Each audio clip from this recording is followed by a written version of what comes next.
Hi, I'm Shannon DeVault, and I'm a parent of a high school cross-country runner. I, along with several other parents, help the head coach and his assistants do a lot of the tasks that most athletic administrators do. So today I'm going to be talking about things that the athletic administrator is in compliance with and other things that he doesn't take those responsibilities of. However, the head coach, he actually likes the freedom the athletic administrator helps out with the cross-country girls and boys team. One of the things is scheduling. Now the head coach, he goes ahead and he designs the schedule for the season. He lists what races they want to go to and on what dates. He hands that list to the athletic administrator, and that person will sign off and approve the list. Now, one of the reasons why the athletic administrator does this is because he trusts the coach. He knows that the coach knows what races his athletes need to be in to have a great competitive season, and so they have a great trust relationship going in that situation. Now, when it comes to transportation, the athletic administrator does an excellent job with this. The coach will come to him and ask for dismissal times for the athletes, and the athletic administrator will schedule the buses on those dates at those times. He also does a great job at notifying all the teachers if the students need to be dismissed from school early to make the meet on time. One thing that really surprises me about our school is they allow us to travel really far for different meets. For instance, our team will actually travel up to Fresno 2 times during one season, and they'll even travel up to Stanford. So the school gives us lots of flexibility in how far they allow the team to travel. Another thing that the school allows us a lot of freedom of is loss of school time. The students will miss approximately 3 full days of school due to overnight trips, and they will miss several partial days for other meets in order to travel and compete. Now, when it comes to the overnight trips, there is a lot of paperwork in order to get that approved.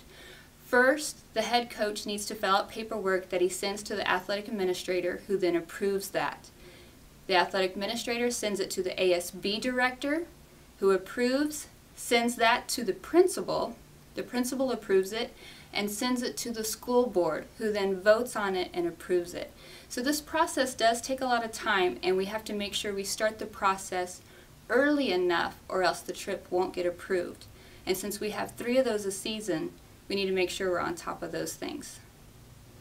Now, when it comes to the other tasks that most athletic administrators would complete during the school year, with the high school cross-country girls and boys team at this school in particular, most of these next tasks that I'm going to talk about are completed by the coaches or the parents themselves.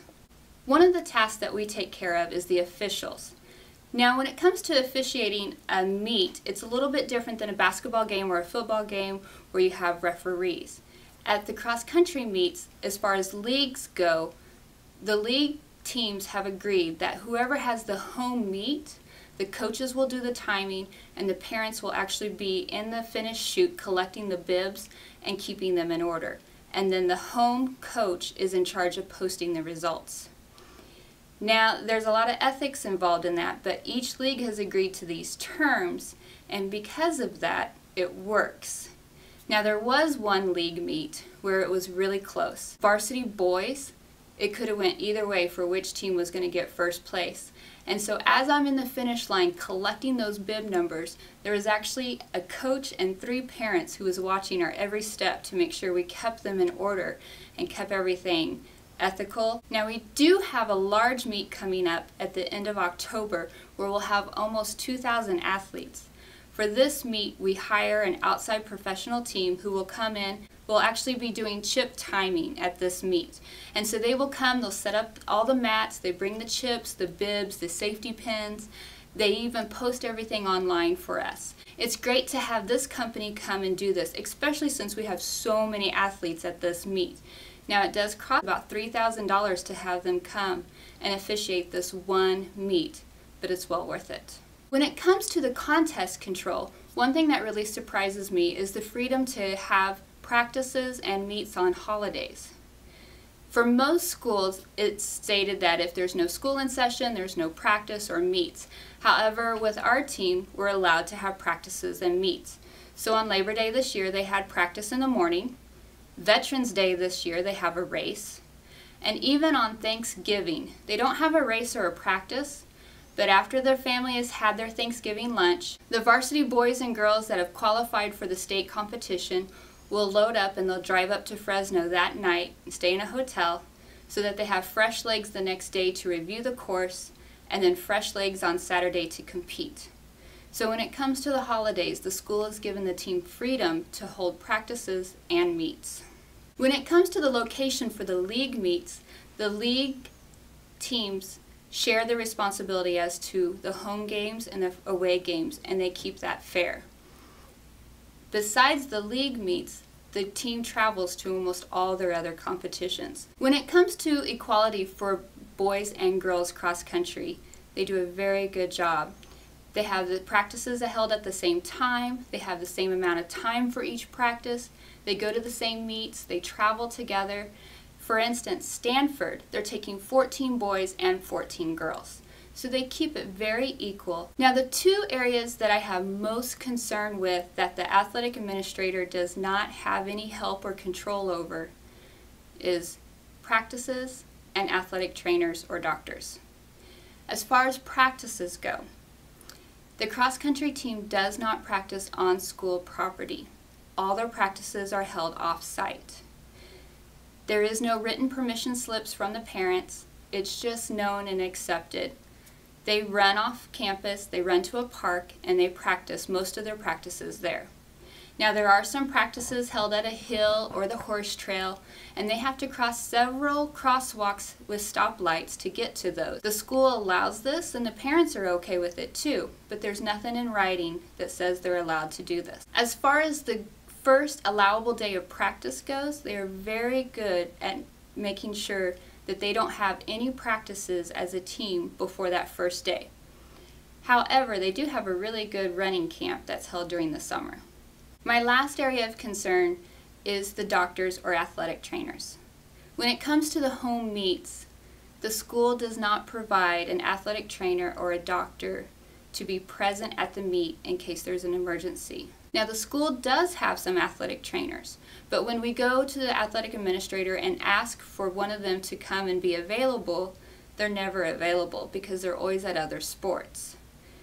Also, the athletic administrator does not help us find someone else to be present.